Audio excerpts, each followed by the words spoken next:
What's poppin', players? Welcome back to the Two Penny Gamescast, episode 210. I am your host, Tavin Bothel, here with my good friend and co-host. Say hello to the people, Connor Elliott. Hello. Good afternoon, evening, night, morning. Good morning, good afternoon, and good night. Whatever you're doing. You know? I don't really care what you're doing, but whatever you're doing, Jim Carrey. good. Yeah. Is that a movie If reference? you know. Truman Show. I don't. What? Truman Show. Oh. Yeah. Never seen that. Great. Yeah, no. Yeah. It's on my watch list. Might be his best. You know, It's fantastic. Anyways, ladies and gentlemen, this is the Two Penny Gamescast. Each week, me and Connor come to you with the nerdy news you need to know concerning the video game industry. We each come to you with two topics, 2 pennies, if you will, and we give you our 2 cents on them. You can watch us record this show live every Monday afternoon, twitch.tv/2pennygames, alongside all of our recorded podcasts. PSA, reminder, next week is the return of the Two Penny Game Club. That's right, our monthly video game book club is back.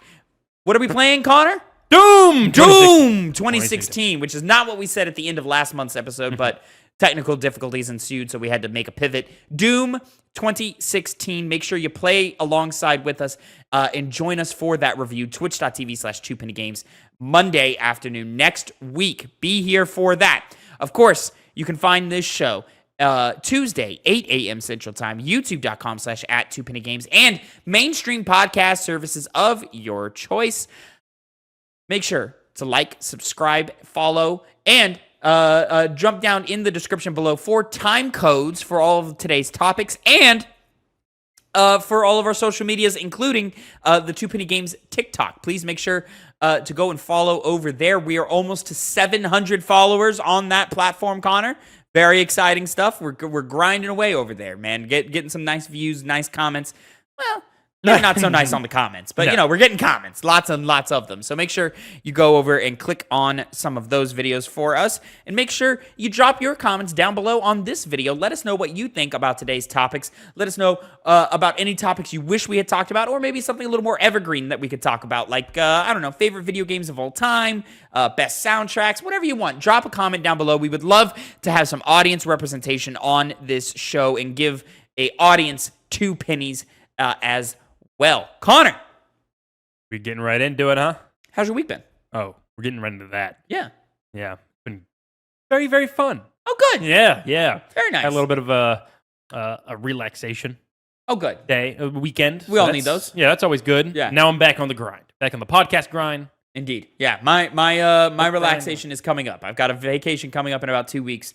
God, I need it. God, I need it so bad. And he's going to be out of the apartment, and I'm going to have the place to myself. So looking forward to that. Yeah. I get to bask in silence. Even the dog's not even going to be here. He's not. No. She's not. He's not. Guess what? Time to party. Is it? Yeah. Yeah. Oh, yeah. Oh, ain't no party like a Connor party. I already There know isn't. that. No. Yeah. Ugh, I'm exhausted, man. I'm burning it at both ends, and it's only about to get worse. But, you know, I'll have a cute little vacation in the middle. Very excited. Something you brought to me last week that we got done. I don't think we talked about this. We're going to a Final Fantasy VII orchestra concert. We are, yeah. Next month. Mm-hmm. You know, very excited about that. Very excited to hear all of those wonderful compositions live. It'll be a good time. Yeah, I'm going to refamiliarize myself with the soundtrack so I can be like, oh, it's that one. Oh, it's that part from that game. Oh, it's that one. Yeah, I don't need to do that. I do. I like video game soundtracks a lot, so I got no problem with it. Anyways, Connor, moving on to our first topic of the day. This is going to be your first penny of the day, my friend. We didn't really talk about it, but I assume that kind of makes sense with how the rest of the show lays out. Go ahead and take it away, my friend. Well, we have an article from AP News. Video game performers will go on strike over artificial intelligence concerns. This is from Sarah Parvini. Hollywood's video game performers announced they would go on strike Thursday, throwing part of the entertainment industry into another work stoppage after talks for a new contract with major game studios broke down over artificial intelligence protections. The strike, the second for video game voice actors and motion capture performers under the Screen Actors Guild American Federation of Television and Radio Artists, will begin at 12:01 a.m. Friday. The move comes after nearly 2 years of negotiations with gaming giants, including divisions of Activision, Warner Bros., and Walt Disney Co., and over a new interactive media agreement. Side note, 12:01 as of this last Friday, when you would be hearing this. It's already happening. Yes, it's already happening. They're striking right now. Yes. SAG-AFTRA negotiators say gains have been made over wages and job safety in the video game contract, but that the two sides remain split over the regulation of generative AI. A spokesperson for the video game producers, Audrey Cooling, said the studios offered AI protections, but SAG-AFTRA's negotiating committee said that the studio's definition of who constitutes a, quote, performer is key to understanding the issue of who would be protected. Quote, the industry has told us point blank that they do not necessarily consider everyone who is rendering movement performance to be a performer. That is covered by the collective bargaining agreement. SAG-AFTRA Chief Contracts Officer Ray Rodriguez said at a news conference Thursday afternoon. He said some physical performances are being treated as, quote, data. Without guardrails, game companies could train AI to replicate an actor's voice or create a digital replica of their likeness without consent or fair compensation, the union said. Quote, we strike as a matter of a last resort. We have given this process absolutely as much time as we responsibly can, Rodriguez told reporters. We have exhausted the other possibilities, and that is why we're doing it now, end quote. Cooling said the company's offer extends meaningful AI protections. Quote, we are disappointed the union has chosen to walk away when we are so close to a deal, and we remain prepared to resume negotiations, end quote, she said. Andy Norris, an actor and member of union's negotiating committee, said that those who do stunt work or creative performances would still be at risk under the game company's offer. Quote, the performers who bring their body of work to these games create a whole variety of characters, and all of that work must be covered. Their proposal would carve out anything that doesn't look and sound identical to me as I sit here when in truth, on any given week, I am a zombie. I am a soldier. I am a zombie soldier, Norris said.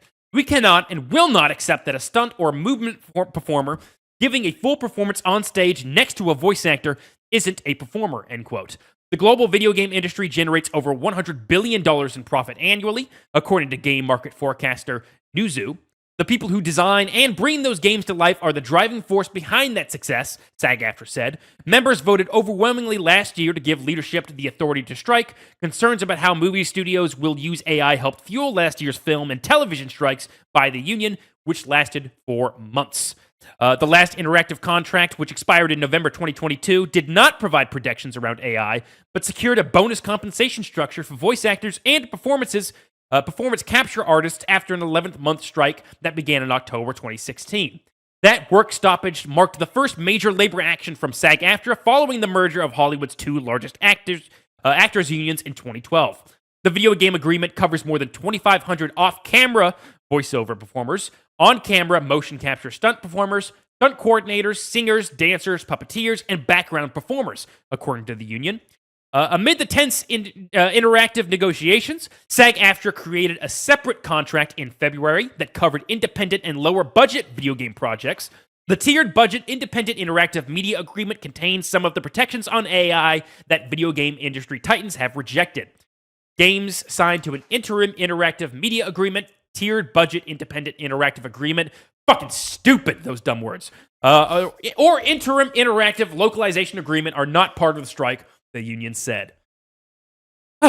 So, trying to cover more people, get them more secured, make sure that they're being treated right and that they're not being abused by the powers of AI, right? And we're trying to give it to more than just the guy doing the voice or more than just the guy doing all the acting bits with his face and so forth, full body acting. I'm going to jump to the example of Uncharted, right? Uncharted, Nathan Drake, played by Nolan North, very famous role, very famous actor, very famous combination of the two, right? Big games. Everybody loves Nathan Drake, et cetera, et cetera, et cetera. Nolan North, sure, lends his voice and lends his facial talents to the game. But he's not where you're getting all of the performance from. undeniably, everybody's favorite part of Uncharted games is where you're, taking over a convoy or falling out of a plane or, capsizing a boat, or the train sequence that's so famous and so forth.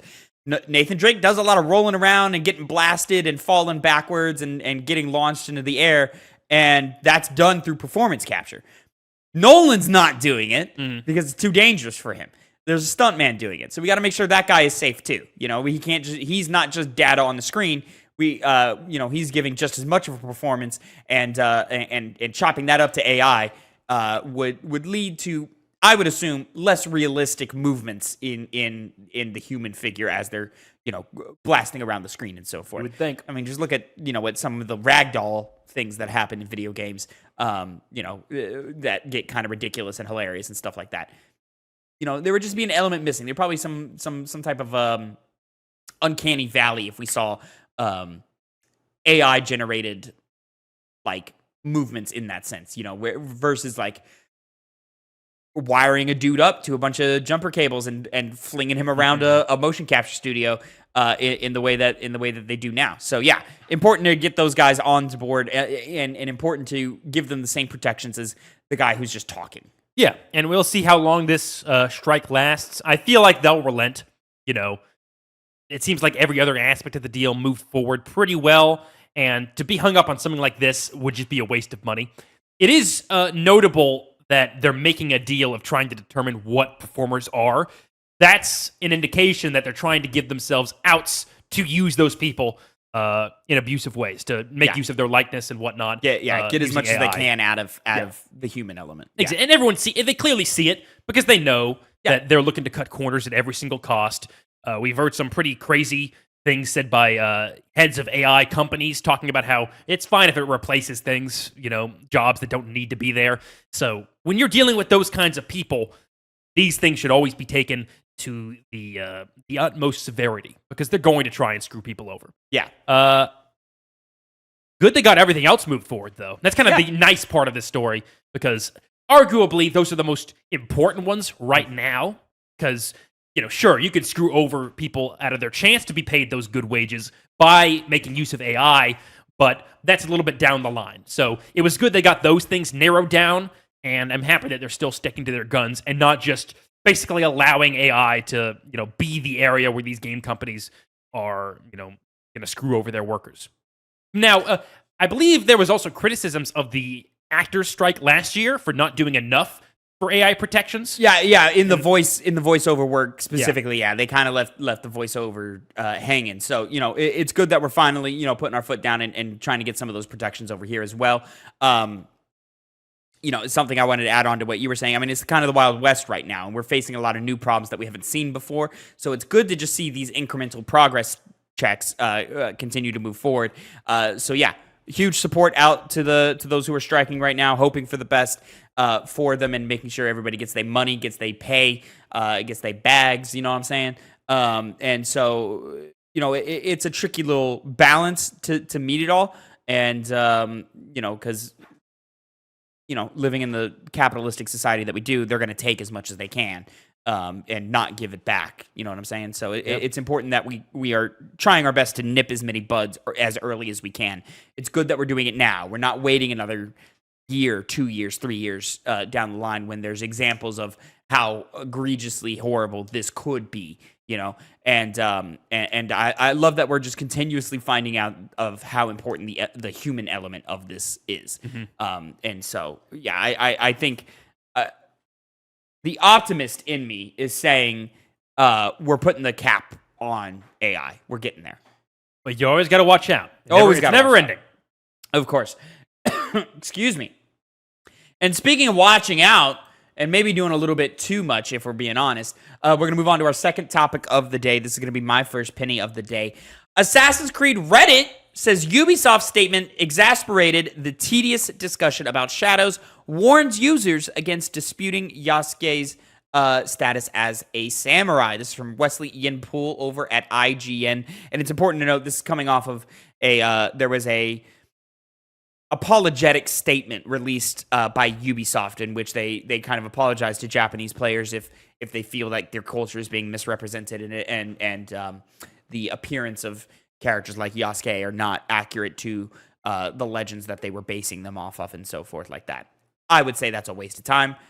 You shouldn't have done that. It's just a bunch of angry white men who are on the internet with some neckbeards and losers who are out here. Shut the fuck up. Play the fucking video game. Possibly, I will say, yes, that's being over-exaggerated, this entire thing. Historical context does matter. Oh, of course. I don't think from what I see and what I understand of the folklores and what I'm seeing in the marketing material of Assassin's Creed Shadows, they're not misrepresenting anything. And they even say, well, we'll cover it. Yeah, we're going to get there. Moving on.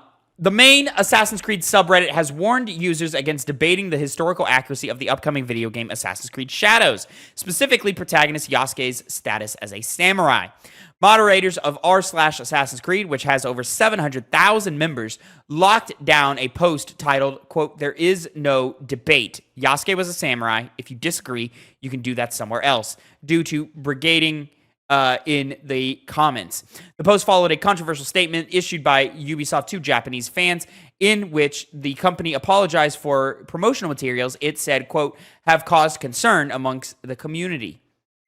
The 4-page message posted in both English and Japanese explained that Assassin's Creed Shadows is not intended to be a factual representation of history. Instead, it is designed as a, quote, "compelling historical fiction set in feudal Japan." Ubisoft added that it hoped Shadows would spark curiosity in players who then research the historical period the game is inspired by. In addition to the apology regarding the marketing materials, the message also discussed Yasuke, one of the Shadow's two protagonists. Quote, "While Yasuke is depicted as a samurai in Assassin's Creed Shadows, we acknowledge that this is a matter of debate and discussion. We have woven this carefully into our narrative and with our other lead character, the Japanese shinobi Naoe. Naoe, yeah. Naoe, yeah. By the way, I think it's... Oh, that's wrong. Mm-hmm. Damn it. Fuck. I pressed the wrong one. Uh-oh. Anyways, hey, I've been talking the whole time. Who is equally important in the game, our dual protagonists provide players with different gameplay styles. While Yasuke has often been presented as a samurai in popular media, both in Japan and beyond, his depiction in Shadows has given rise to debate regarding the historical truth. The argument has lived side by side with criticism over Ubisoft's decision to feature a black man as a lead protagonist in a Japan-set Assassin's Creed game. A backlash Ubisoft CEO Yves Guillemot alluded to while condemning, quote, "malicious and personal online attacks." The statement noted that the Assassin's Creed series has always taken creative license and incorporated fantasy elements into its historically inspired settings. The, quote, "the representation of Yasuke in our game is an illustration of this. His unique and mysterious life made him an ideal candidate to tell an Assassin's Creed story with the setting of feudal Japan as a backdrop." Now, I'm going to say it quite fucking plainly. Assassin's Creed has never been historically accurate. Assassin's Creed has always taken wide leaps with its storytelling and what was happening. In fact, there are, it is, I think, very telling of the fan base of this game that they're getting mad at this game because of this character and who that character happens to be, versus when you reach over to literally any other of the games. I mean, they've been fantastical and ridiculous and crazy for the last 3 games now.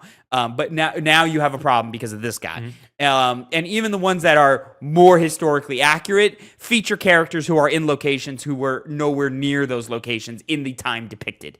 I'm talking specifically like Leonardo da Vinci in Assassin's Creed 2. He wasn't in fucking Venice. He might have gone to Venice. He wasn't even in Italy. So it's a ridiculous statement.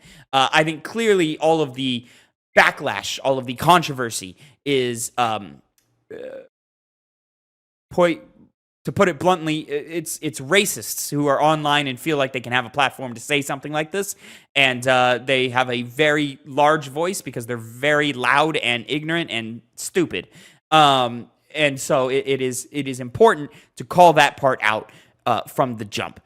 I think Ubisoft should have said nothing about this whole backlash from the jump. I don't think they are doing necessarily anything wrong. If someone of actual Japanese descent wants to correct me on that, that's fine. But I have not seen any issue from the Japanese community at all. In fact, I've seen a lot of Japanese people very, very excited for Shadows and very excited that Yasuke is getting represented in this game. So yeah. I think overall, it was a mistake to say anything. Kudos to the moderators of the Reddit thread who said, all right, that's enough. Mm-hmm.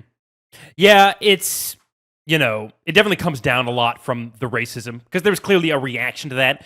There's that side and the people that complain about the history aspect.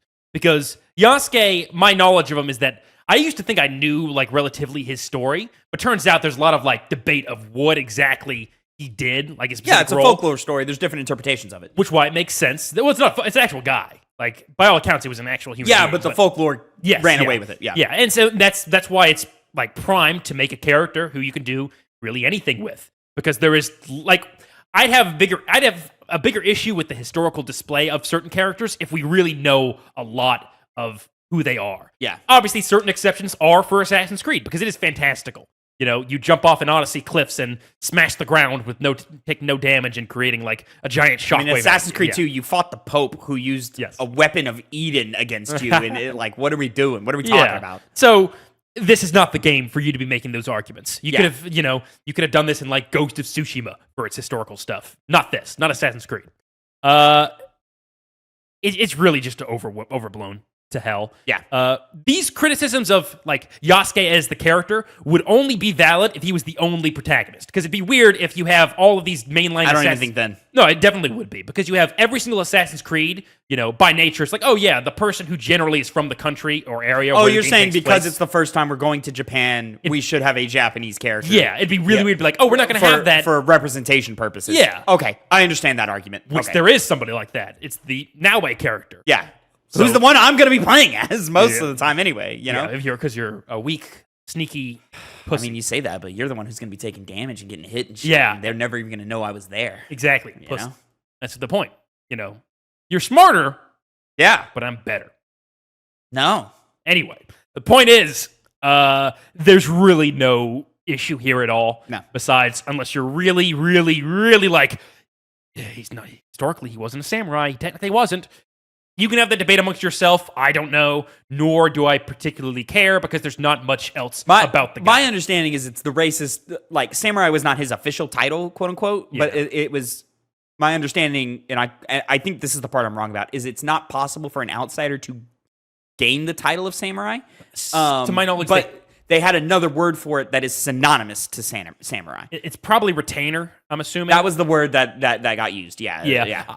I've always equated that and samurai with being the same thing. Yeah. Samurai was a caste of, of civilization, of society, kind of like knights, for example. Yeah. Doesn't necessarily mean they were just combat-focused people, but they were a part of a hierarchy. Whether he was part of that hierarchy or not, I don't know.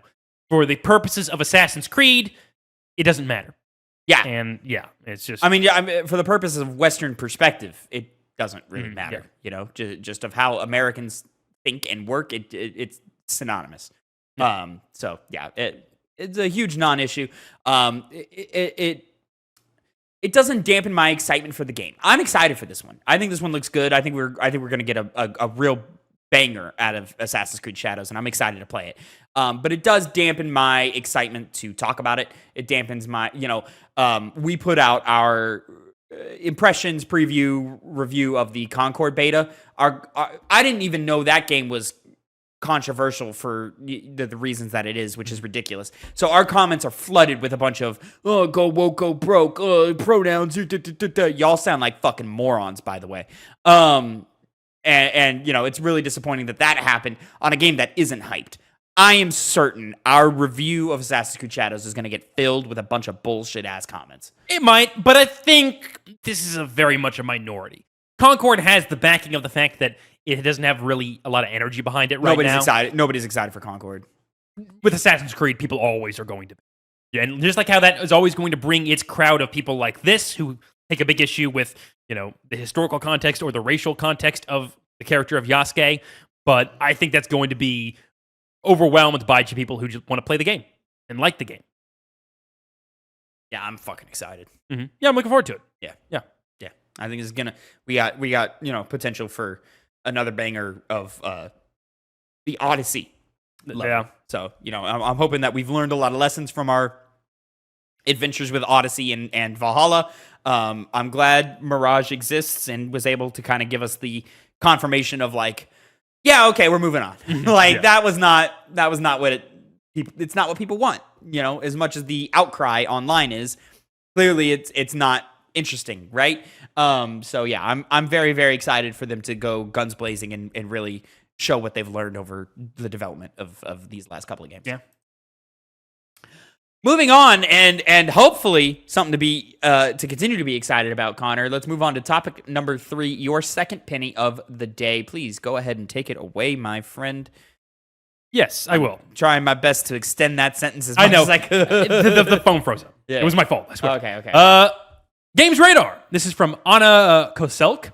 Dragon Age: The Veilguard took so long, as BioWare wanted to make sure we got this one right, and it takes a long time to record 700 characters and 140,000 lines.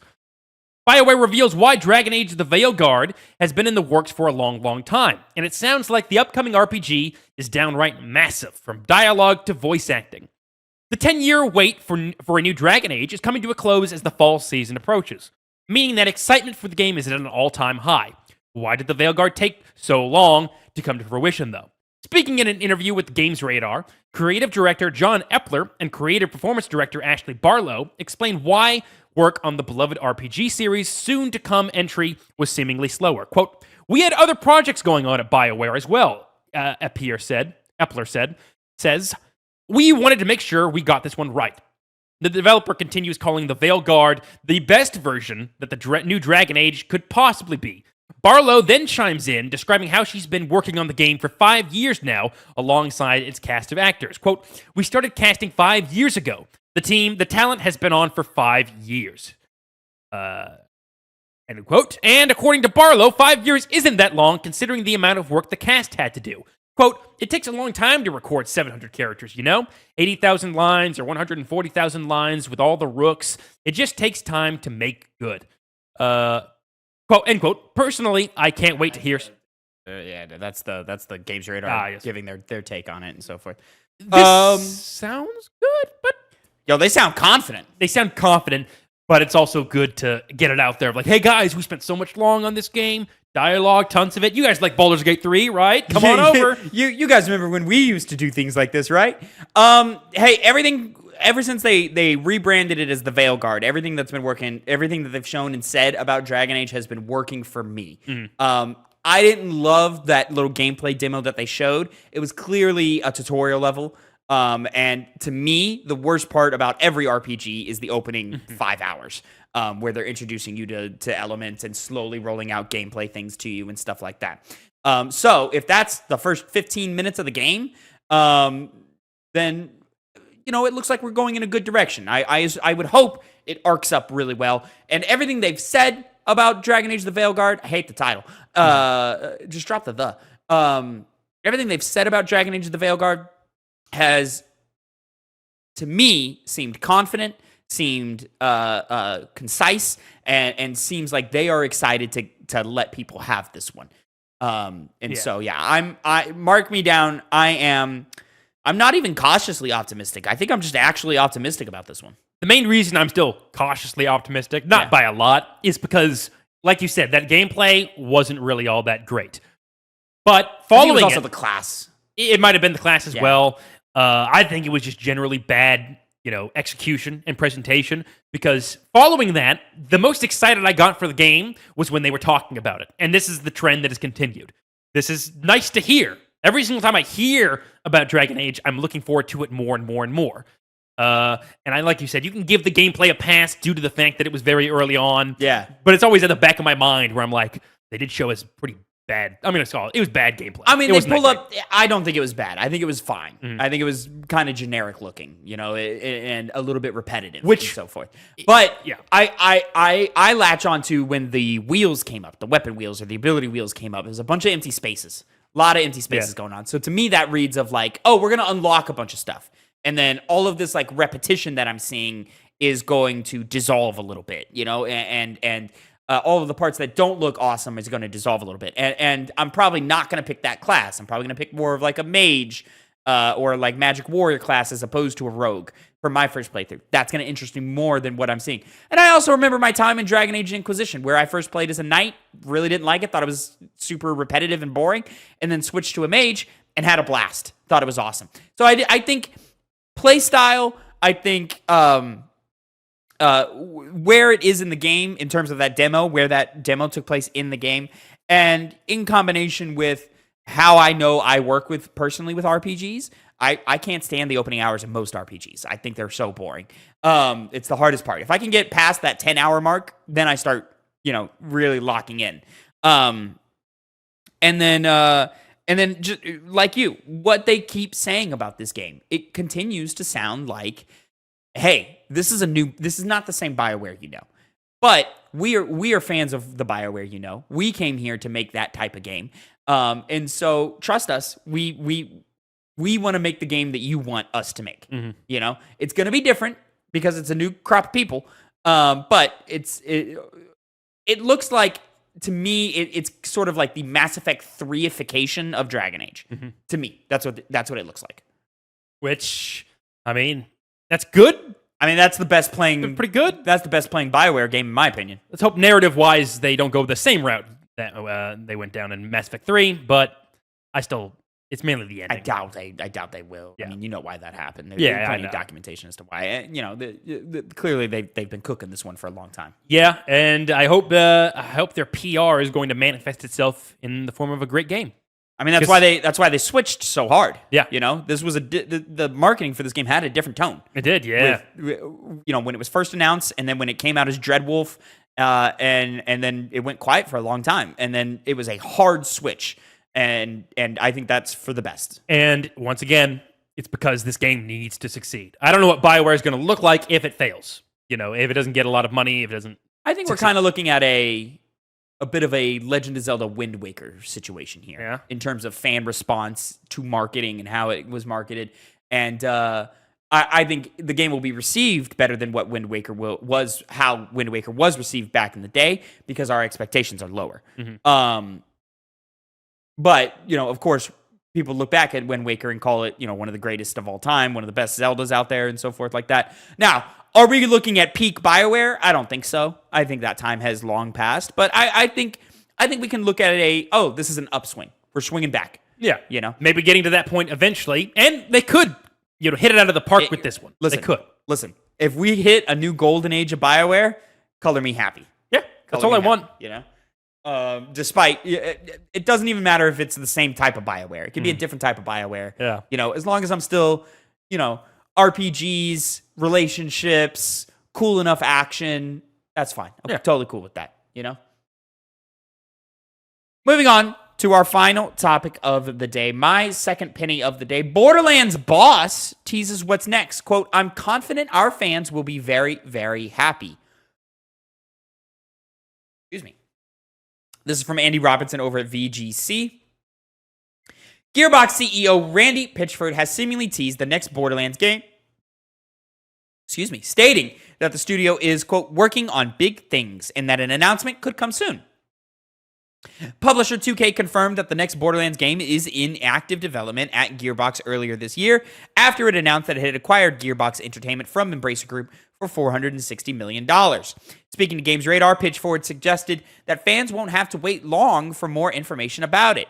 Quote, "I haven't been perfect at hiding the fact that we're working on many things and that we're working on big things," the co-founder said. Quote, "I'm confident that our fans are going to be very, very happy with the next video game project when we are ready to announce it. And I will tell you that we're not going to be making people wait for a long time before we announce it." Pitchford teased that an announcement about the Borderlands movie could come, quote, before the end of the year. No. What? Pitchford teased that an announcement about the next Borderlands movie could come before the end of the year. We'll see, maybe sooner. He also added, quote, "I have the biggest and best team that I've ever had working on what we know is exactly what our fans want from us. So I'm very, very thrilled. I can't wait to talk about it. I wish I could gush right now because we've got so much to say." The most recent mainline series entry, 2019's Borderlands 3, is 2K's fastest-selling title and has sold over 19 million copies. 2012's Borderlands 2 is 2K's top-selling game since the label's inception 7 years earlier, with over 28 million copies sold. In 2022, the fantasy-themed Tiny Tina's Wonderlands was also released, second best Borderlands game to ever come out, by the way. In the same Games Radar interview, Pitchford hinted that fans could see more from the D&D-inspired sub-series in the future. Quote, we had a bigger result with the first Wonderlands game than we did with the first Borderlands game. So that's something we can build on, he said. Quote, I love fantasy. That's why we did the original Dragon Keep DLC for Borderlands 2. But I love fantasy so much. So many of us at Gearbox love fantasy, and it gives us that kind of place to mess around with. That in the context of the Borderlands themes and universe, I think it's reasonable for our fans to expect more there. I have the biggest and best team that I've ever had working on. Hopefully that's very much focused in the writer's room. And hopefully, well, not hopefully at all. Borderlands movie's going to suck, so hey, this will be something that fans will look forward to. I think the Borderlands movie is going to be exactly what you expect from a Borderlands movie. People did say at the screens like it was god-awful. Like early screenings. Man, like no. god-awful. Yeah, and it's going to be calling it. I've always said so. But more Borderlands. Borderlands is not an IP that you should make a movie out of. It's not. You know? It never has been. And I'll say, me and Phil are currently playing Borderlands 2 again right now, just for kind of fun shits and giggles type thing whenever we have the time. And I'll be honest, the writing is definitely better in that game, but I still wouldn't call it the best ever. You know, it's funny. It makes me chuckle and laugh and feel something every so often, but like... That's all it needs to do, though. Yeah, right? It's not trying to be the best thing ever, and it never was. And so, you know, when Borderlands 3 writing was bad, and it was bad, you know...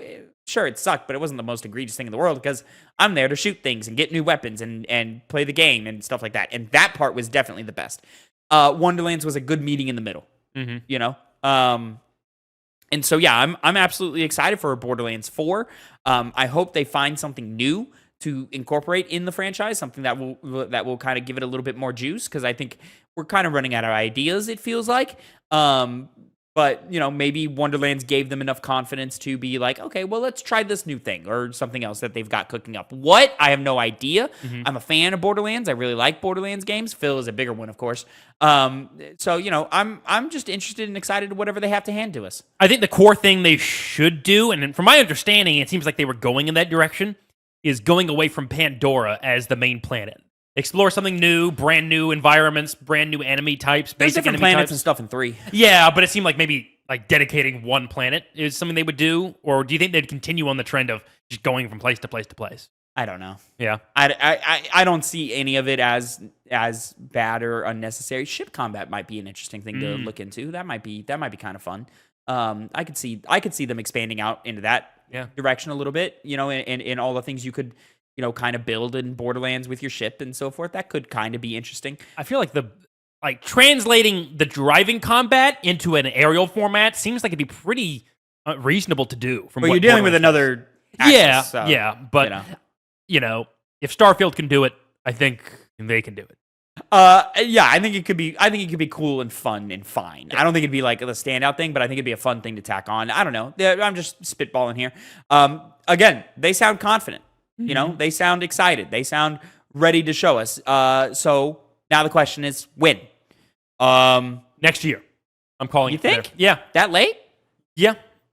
Oh, announcing it or releasing? I think you could announce it pretty, you know, we've got a couple more like shows and stuff that are coming up, but I would imagine probably announcement Game Awards. Exactly. Yeah. I meant it was and then releasing. I think it's releasing next year. That's what I meant. Sorry. Yeah. Okay, releasing next year. Yeah. They'd have to announce it now because he's saying they're doing it soon. Yeah. It's July, you know. I could see a lot of the year left. September next year.